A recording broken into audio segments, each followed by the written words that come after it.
Hi అండి, అందరికీ నమస్కారం. Welcome back to my channel. ఈ వీడియోలో రిషికొండ నిర్మాణాన్ని కూల్చేయండి సుప్రీంకోర్టు పూర్తి వివరాలు అయితే తెలుసుకుందాము.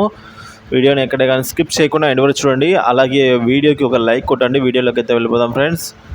విశాఖలోని రిషికొండ మీద వెలిసిన వివాదాస్పద కట్టడాలు జగన్ ప్రభుత్వ తెలివి తక్కువతనానికి నిదర్శనంగా నిలిచి దేశవ్యాప్తంగా సంచలనం సృష్టించాయని చెప్తున్నారు.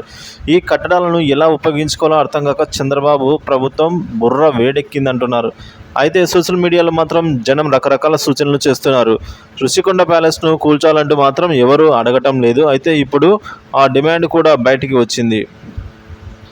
విశ్రాంత ఐఏఎస్ అధికారి విశాఖపట్నం వాస్యుడు అయిన ఈఎస్ శర్మ రిషికొండ కట్టడాలను కూల్చివేయాలని డిమాండ్ చేస్తూ ఉన్నారు.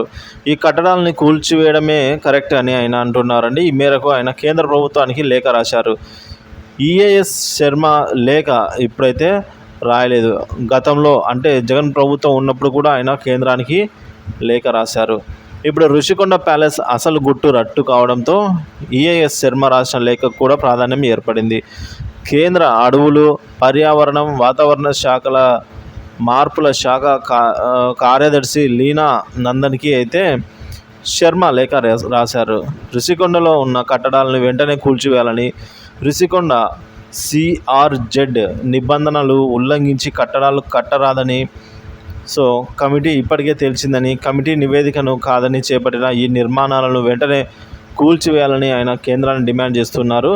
రిషికొండ ప్యాలెస్ల నిర్మాణానికి అయిన ఖర్చు మొత్తం ఆ నిర్మాణంలో సంబంధం ఉన్న అధికారుల నుంచి వసూలు చేయాలని అయితే ఆ లేఖలో పేర్కొన్నారు. కేంద్రానికి శర్మ రాసిన లేఖలో ఉదాహరించిన చట్టాలు, నిబంధనలు చూస్తుంటే కళ్ళు తిరిగేలా ఉన్నాయి. ఇన్ని చట్టాలు, ఇన్ని నిబంధనలు ఉన్నా ఎంత మాత్రం ఖాతరు చేయకుండా రుషికొండ కట్టడాలు కట్టారనే విషయం అర్థమవుతోంది. మరి శర్మ రాసిన లేఖ మీద కేంద్రం ఎలా స్పందిస్తుంది అనేది ఇప్పుడు చూడవలసి ఉంది ఫ్రెండ్స్.